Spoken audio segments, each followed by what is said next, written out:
Ok, on attend peut-être encore 30 secondes. Je vois que les gens arrivent de plus en plus.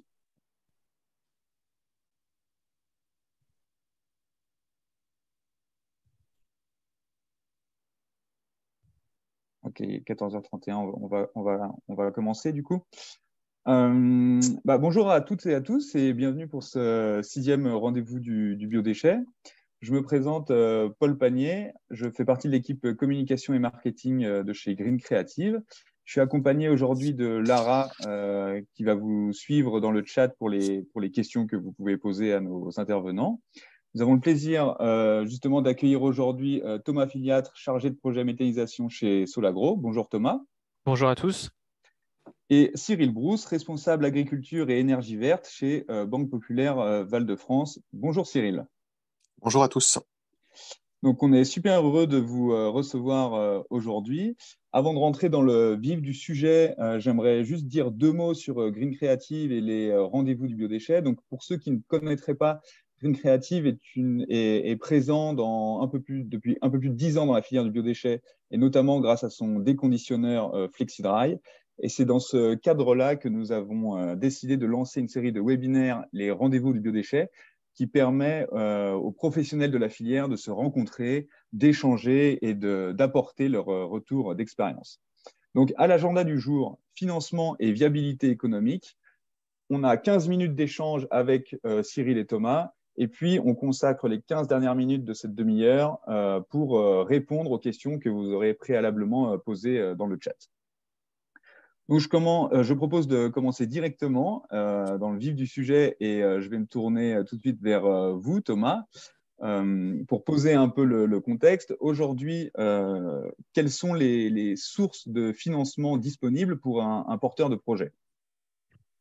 Alors, les sources de financement pour un porteur de projet, elles sont assez, on va dire, classiques sur des projets notamment de méthanisation ou de méthanisation déconditionnement ou que déconditionnement. C'est-à-dire qu'on va se tourner assez facilement d'abord vers des financeurs publics pour pouvoir faire éventuellement des demandes de subventions, que ce soit auprès de l'ADEME ou d'autres organismes qui seraient susceptibles d'accompagner ces projets-là.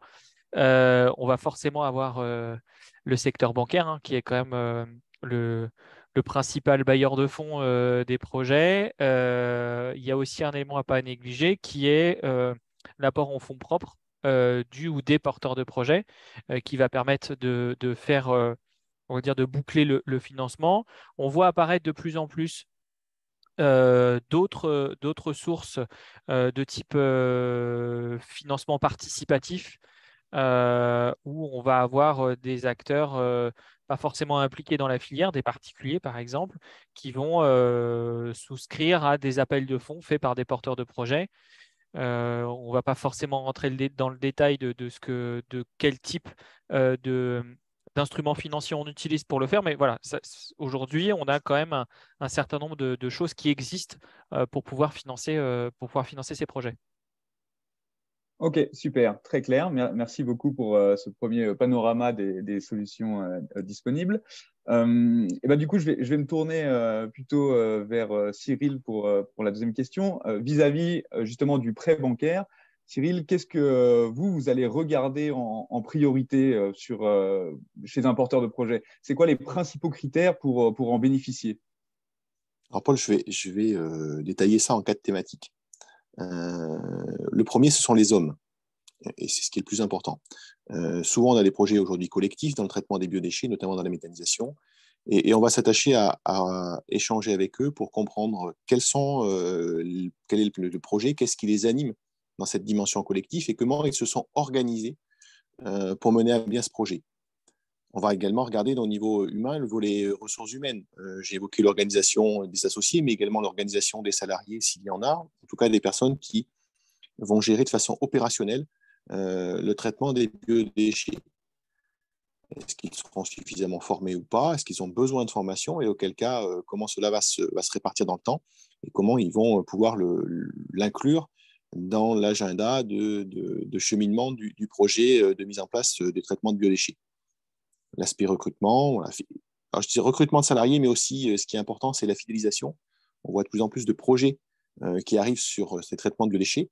Et aujourd'hui, il n'y a pas beaucoup de collaborateurs de formés. Donc forcément, quand l'offre d'emploi devient supérieure au nombre de collaborateurs présents sur le marché, forcément, ça attire des convoitises et il faut s'attacher à la fidélisation des salariés qui vont intervenir, puisqu'il ne faut pas oublier que nous sommes sur un process industriel avec des gestions d'astreinte, et donc ça, il faut le planifier. Le deuxième volet, c'est l'aspect juridique et assurantiel. Alors, rapidement, l'organisation juridique est très bien réalisée par les cabinets conseils. Ce qu'on va regarder aussi, c'est l'aspect assurance pendant la construction et assurance pendant l'exploitation. Il y a bien les deux niveaux et il faut bien mesurer, y compris quelles sont les petites lignes qui sont marquées dans ces contrats d'assurance. Aujourd'hui, on a beaucoup de méthanisation agricole et lorsqu'on est sur des assurances qui sont sur du process industriel, il y a notamment des éléments comme la vérification de points chauds de façon annuelle à la caméra thermique et qui doivent être notifiés dans un cahier de suivi qui font partie des conditions pour être assurés. Il ne faut pas négliger ce point-là et on attache une importance à échanger avec les porteurs de projets. Troisième point, c'est la sécurisation des appros. Le côté qu'est-ce qui va être amené dans le méthaniseur, dans le traitement des biodéchets, tant en termes de qualité, de logistique et de durabilité de la ressource. Parce que là aussi, il y a la concurrence qui se développe et il faut être sûr qu'il y ait la durabilité de la ressource. Et enfin, le quatrième point, c'est l'aspect financier. Alors, ça peut paraître surprenant que le banquier va regarder l'aspect financier en dernier point, mais en fait, il repose sur les trois précédents.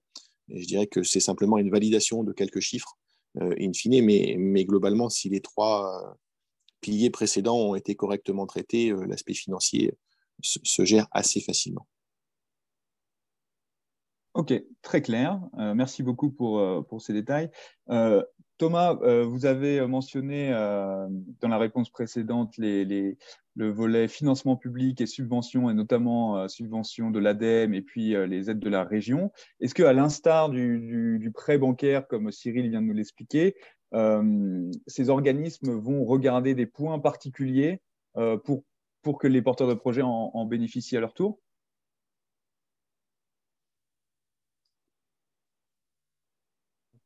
Excusez-moi, j'ai coupé mon micro. Oui, effectivement, il y a un certain nombre de choses qui sont regardées par les financeurs publics, puisqu'ils sont quand même le garant de la bonne utilisation des fonds qui vont être mis en œuvre. Globalement, pour être assez simple, ils vont regarder les études de faisabilité qui ont pu être réalisées sur ces projets-là. C'est d'ailleurs une demande assez constante de la part des financeurs, c'est que le projet ait été accompagné par un bureau d'études indépendant qui va pouvoir regarder la faisabilité et vérifier que, notamment tous les volets qui ont été évoqués par Cyril précédemment, ces volets-là, on va les vérifier au cours de cette étude pour permettre d'assurer un peu la viabilité du projet au long cours. Une des particularités de ce travail de demande de subvention, il faut quand même le mentionner, c'est que depuis les nouveaux arrêtés tarifaires d'achat du biométhane, il a été introduit une pénalité sur le tarif d'achat du biométhane pour les installations qui bénéficient de subventions de la part de l'ADEME. Donc ça, c'est à bien prendre en compte dans l'aspect financier du projet parce que forcément, il y a une forme d'arbitrage entre un volume d'aide au financement et un chiffre d'affaires. Donc, en fait, il faut bien vérifier quelle est la solution la plus intéressante pour le projet. Globalement, aujourd'hui, avec le retour d'expérience qu'on a, il vaut mieux privilégier l'option tarif d'achat que l'option subvention. Ça peut susciter un certain nombre de difficultés, notamment pour avoir les bons volumes de quasi-fonds propres pour aller ensuite déclencher du financement bancaire. Mais bon, il n'empêche que globalement, pour l'instant, c'est plutôt cette hypothèse qui tient la corde. Il faut savoir en plus que les aides ADEME, elles sont plafonnées. Donc, il y a des ratios qui sont donnés dans le règlement d'intervention qui s'expriment en euros par normomètre cube ou en euros par kilowattheure électrique. Voilà, donc c'est vraiment des points importants. Un élément aussi à ne pas négliger, qui est de plus en plus demandé, c'est la question de la concertation. C'est-à-dire qu'on se rend compte quand même que pour une bonne acceptabilité des projets sur les territoires, il est nécessaire d'avoir ce travail de communication, de concertation vis-à-vis de l'environnement du projet. Et de plus en plus, les financeurs publics demandent à ce que cette démarche ait été enclenchée par les porteurs de projets. Alors, ce n'est pas pour leur demander des démarches supplémentaires pour le plaisir d'en demander, c'est bien pour essayer de verrouiller au mieux le bon déroulé du projet jusqu'au bout. Et enfin, le dernier point que je voulais évoquer avec vous à ce sujet-là, c'est la question de la relation entre l'unité de méthanisation et le monde agricole, notamment au travers de bilans type bilan humique, bilan fourrager qui peuvent être faits. L'objectif de tous ces travaux-là, pendant la phase de faisabilité, c'est bien de regarder l'adéquation entre le plan d'approvisionnement qui est prévu pour l'unité de méthanisation et les ressources, notamment agricoles, que les porteurs de projets sont capables de mobiliser sans déstabiliser un système d'ores et déjà existant. Donc voilà, ça, c'est des points qui sont importants, qui sont de plus en plus demandés par les financeurs. Et quand bien même ils ne le seraient pas demandés, il faut quand même considérer que ce sont des éléments qui sont importants pour bien maîtriser son projet et bien être certain de correctement le conduire. Ok, merci beaucoup pour ces infos. Alors là, une autre question qui nous est souvent parvenue, c'est en termes de timing, de délai, à partir de quand on doit commencer les discussions pour la recherche de financement. Donc, peut-être que je peux me tourner d'abord vers Cyril par rapport aux prêts bancaires. Quand est-ce qu'on commence à discuter ou quand est-ce qu'on commence à aller toquer à la porte de la banque? Je dirais le plus tôt possible, c'est-à-dire que dès lors que le projet on commence à voir les contours de l'organisation, des matières premières qui vont être traitées, et quand les porteurs commencent à s'entourer de leurs conseils, ben, je dirais que la banque fait aussi partie des conseils, et c'est à ce moment-là qu'on aime bien être mis dans la boucle. Ça permet de très tôt travailler avec les porteurs de projets sur le business plan, de faire nos remarques et que chacun puisse travailler, aménager les éléments du business plan de façon à, lorsque c'est terminé, quand on doit arriver à la phase de décision, on ait quelque chose sur lequel on puisse se positionner rapidement sans forcément nécessiter des remises en cause qui feraient perdre du temps aux porteurs de projet. Ok, très clair. Donc, et Thomas, de votre expérience, alors justement, plutôt par rapport à ces subventions, à partir de quand c'est le bon timing? Ouais, déjà, je souscris complètement à ce qui a été dit par Cyril sur le fait que effectivement, la banque est un acteur à mettre dans la boucle relativement tôt. Pour ce qui concerne les subventions, en fait, c'est assez tôt aussi parce que les financeurs aiment bien pouvoir identifier ce qui se passe sur les territoires, notamment quand ils doivent gérer des budgets et leur affectation en fonction des années. C'est important qu'ils puissent avoir de la visibilité là-dessus. En tout état de cause, ce qu'on voit se développer sur le territoire français, c'est ce qu'on appelle des comités ENR, qui sont souvent à l'initiative des DDT. Qui ont pour objectif à la base de permettre à ce que les porteurs de projets aient accès à l'ensemble des interlocuteurs qui vont être concernés de près ou de loin par leur projet. Donc ça peut être les services de l'État sur l'aspect réglementaire, sanitaire, ça peut être les opérateurs de réseau parce que ça permet de fluidifier les choses. Et à l'occasion de ces comités ENR, souvent les financeurs publics, l'ADEME, les régions ou d'autres sont représentés. Et donc, c'est un moment où effectivement, il y a la possibilité d'échanger, encore une fois, d'être identifié pour que le porteur de projet, il ait bien conscience de l'ensemble des acteurs qui vont intervenir autour de son projet. Alors, aujourd'hui, le sujet, c'est plutôt la partie financement, mais ça va au-delà de ça. Donc, au final, le plus tôt possible, c'est plutôt une bonne chose. Et ça va aussi par rapport à ce que je disais tout à l'heure sur la question de la concertation, de la communication. En fait, c'est un ensemble. C'est-à-dire que globalement, ce dont on se rend compte, c'est que même si on n'a pas bordé tous les aspects techniques, localisation d'un projet, le plus tôt on en parle, le plus tôt on enclenche cette démarche de communication, le plus de chances on a de pouvoir mettre autour de la table des gens qui pourraient être peut-être un peu moins favorables que on l'imagine. Et sur l'aspect financement, bah, c'est tout de suite d'identifier globalement où est-ce qu'on met les pieds. Ok, super, merci pour ces précisions. Je vais vous poser une dernière question avant qu'on passe à la session de questions-réponses avec le chat.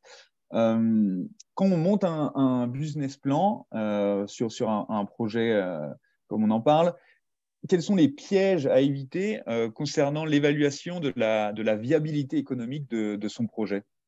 Alors peut-être que Cyril, vous pouvez commencer et puis Thomas complétera par rapport à votre réponse. Alors, il y a déjà un élément qui est d'actualité, hein, c'est le coût de l'énergie et de savoir si les porteurs de projets ont bien contractualisé suffisamment tôt et à des conditions assez favorables l'achat de l'électricité qui sert au process industriel. C'est également tout ce qui va concerner l'outil avec le renouvellement de matériel, les contrats de maintenance, s'assurer que ces contrats-là soient correctement établis, qu'ils couvrent bien dans la durée. Et pour être très basique ou opérationnel, c'est de s'assurer de la disponibilité de pièces détachées et du délai d'intervention du service après-vente du fournisseur avec lequel les porteurs de projet vont contractualiser.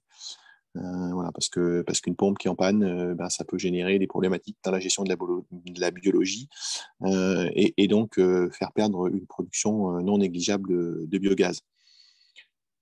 L'enjeu de sécurisation des installations, sécurisation des hommes et des intervenants, les dernières réglementations ont renforcé la contrainte avec les installations classées. Et malheureusement, récemment, il y a un décès qui est intervenu sur une unité de méthanisation. Donc, ça rappelle les règles de sécurité appliquées. Et donc, c'est aussi dans la durée comment s'assurer de la formation des collaborateurs qui interviennent sur ces unités-là. Donc, la sensibilisation au risque. Et puis, enfin, le dernier point, enfin, un point supplémentaire, c'est un que j'ai évoqué dans la première question, c'est la durabilité de la disponibilité, en tout cas, des matières premières. C'est la concurrence croissante par le développement d'unités de méthanisation.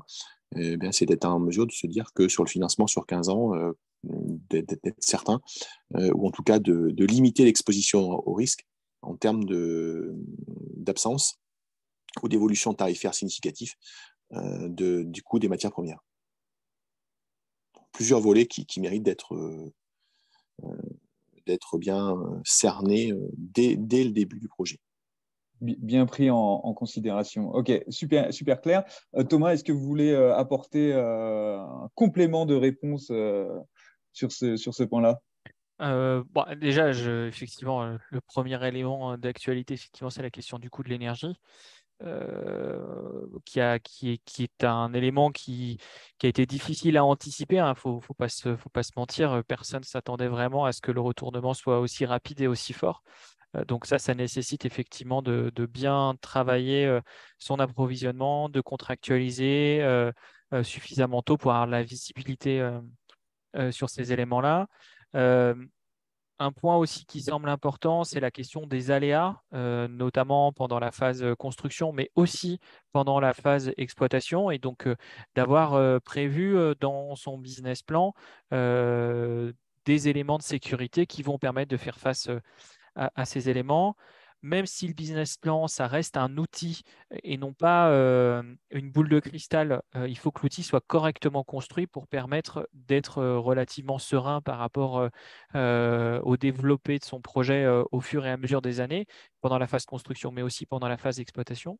Et un dernier point qu'il ne faut pas négliger, qui est la question de la ressource humaine. Alors, dans le sens où parfois, certains projets reposent beaucoup sur le fait que les associés vont faire tout ou partie du travail et que si jamais ceux ou ces associés ne veulent plus ou ne peuvent plus y faire face, et ben, il va falloir avoir de la ressource humaine externe et donc il va falloir la rémunérer et qu'on sait que notamment dans les projets agricoles, la question du prix de l'heure chez les agriculteurs, elle n'est pas tout à fait la même que ce qu'il faut mettre en face pour pouvoir financer un poste externe, donc enfin de quelqu'un qui vient de l'extérieur, d'un salarié.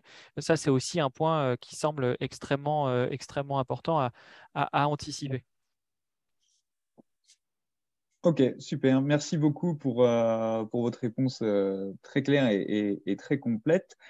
On a un petit peu débordé sur le timing original, mais c'est pas grave. Je propose qu'on passe à la deuxième partie de cette session où Thomas, Cyril, vous allez pouvoir répondre aux quelques questions qu'on a et j'en profite pour dire à l'audience de ne pas hésiter et d'en profiter. Une première question qui nous a été posée. euh, Quid de l'application du malus, des pénalités, si la subvention de l'outil de déconditionnement et seul celui-ci intervient dans le cadre d'un appel à projet dédié? Alors, il me semble que ça, c'est une question pour plutôt Thomas par rapport à la subvention de l'ADEME. Alors, c'est une excellente question que je ne m'étais jamais posée. Mais en réfléchissant rapidement, parce que ça fait un moment que j'ai la question sous les yeux, je pense que cela n'intervient pas parce qu'il me semble que ce n'est pas le même règlement d'intervention. C'est-à-dire que le règlement d'intervention de l'ADEME sur la partie unité de méthanisation, il est lié à l'investissement sur le process. Donc, si on est dans un cadre d'un appel à projet dédié, il ne me semble pas que cela engendre de pénalités sur le tarif d'achat de biométhane, mais c'est à vérifier. Il faudrait que je reprenne le règlement d'intervention de l'ADEME, que je le lise plus précisément pour pouvoir répondre avec certitude à cette question. Ok, merci.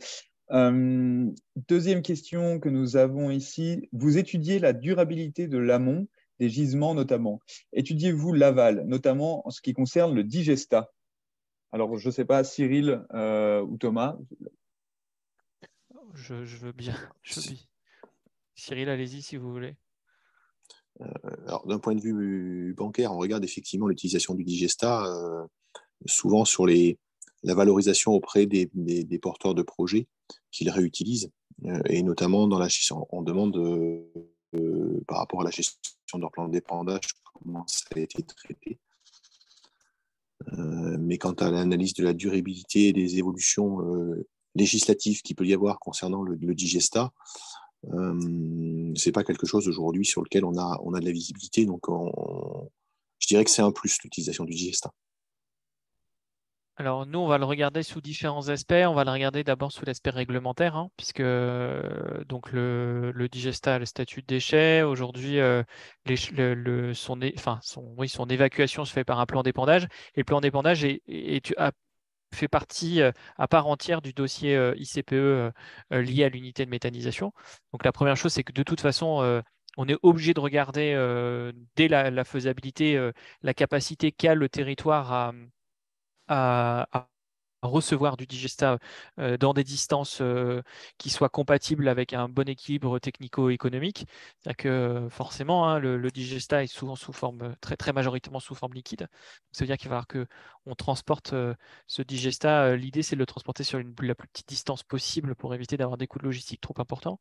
Ensuite, sur la question de la valeur éventuellement économique du digestat, c'est vrai que jusqu'à maintenant, on savait que le digestat avait une valeur économique au sens azote notamment, qui n'était pas forcément intégré dans un business plan en tant que tel. Globalement, c'était un peu le bonus du projet. Ce qui s'est passé cette année où on a vu l'azote, le prix de l'azote minéral multiplié par 4 conduit à se dire que quand même, d'un point de vue économique, ça peut peser de manière assez forte. La difficulté qu'on a, on va être très très clair, hein, c'est la visibilité. C'est-à-dire que on ne peut pas non plus faire reposer une trop forte part de la rentabilité d'un projet sur l'azote, parce que si demain le marché se retourne, bah forcément la ligne avec la valeur azote d'un point de vue financier, elle sera plus du tout la même. Donc ça nécessite voilà, d'être toujours extrêmement prudent. Mais à vrai dire, sur un business plan, je ne sais pas ce qu'en pense Monsieur Bruce, mais c'est un outil de pilotage, c'est un outil d'aide à la décision, ça reste un outil. Encore une fois, ça n'est pas une boule de cristal. On essaye collectivement au niveau de la filière de partager un certain nombre de grands principes, de grands ratios qui permettent de vérifier que comment dire, le business plan est correctement construit. Mais voilà, oui, forcément, on intègre à un moment donné la question du Gesta, ne serait-ce qu'au travers de sa logistique. Ok, merci pour cette réponse, pardon. J'ai une troisième question qui nous a été posée. Quelle est la rentabilité d'une unité de déconditionnement? Y a-t-il une taille minimale pour être rentable? Alors, je ne sais pas si question, est-ce que Cyril ou Thomas? C'est une question difficile. Une taille minimale, oui, forcément, il en existe. Elle va être aussi très variable en fonction du contexte local, parce que même si en tant que tel, la question de la collecte, si on regarde juste l'unité économique des conditionnements, le coût de la collecte, il n'a pas forcément d'influence directe sur la rentabilité de l'unité. Par contre, si on regarde la chaîne de valeur du point de départ, donc du producteur du déchet jusqu'à son exutoire, forcément, le positionnement de l'unité de méthanisation, de déconditionnement, il n'est pas forcément le même. La question de la massification ne va pas être la même et donc la question derrière des chiffres qu'on peut mettre derrière la rentabilité d'une unité de déconditionnement, elle n'est pas la même. Donc c'est vrai que globalement, on se dit qu'il faut plusieurs milliers de tonnes et là je vois qu'il y a un chiffre qui a été proposé par Benjamin Thomas de Biomasse Normandie, 3-4 000 tonnes, effectivement, c'est souvent les chiffres à partir desquels on dit qu'on peut commencer à réfléchir à mettre en place une unité de déconditionnement. Mais il faut de toute façon avoir une approche euh, globale de la chaîne de valeur pour savoir comment cette unité va s'intégrer au sein d'un ensemble d'acteurs. Ok, super. Cyril, est-ce que vous voulez compléter la réponse de Thomas? Bon, ça a été évoqué, en fait, c'est globalement la chaîne de valeur, comment elle s'analyse et par rapport aux différentes matières qui arrivent dans l'unité de méthanisation. Donc, voilà. Peut-être un rebond par contre sur tout à l'heure l'aspect du digesta en complément, c'est-à-dire que effectivement, je rejoins Thomas sur le fait que le business plan est un guide et que c'est pas une boule de cristal.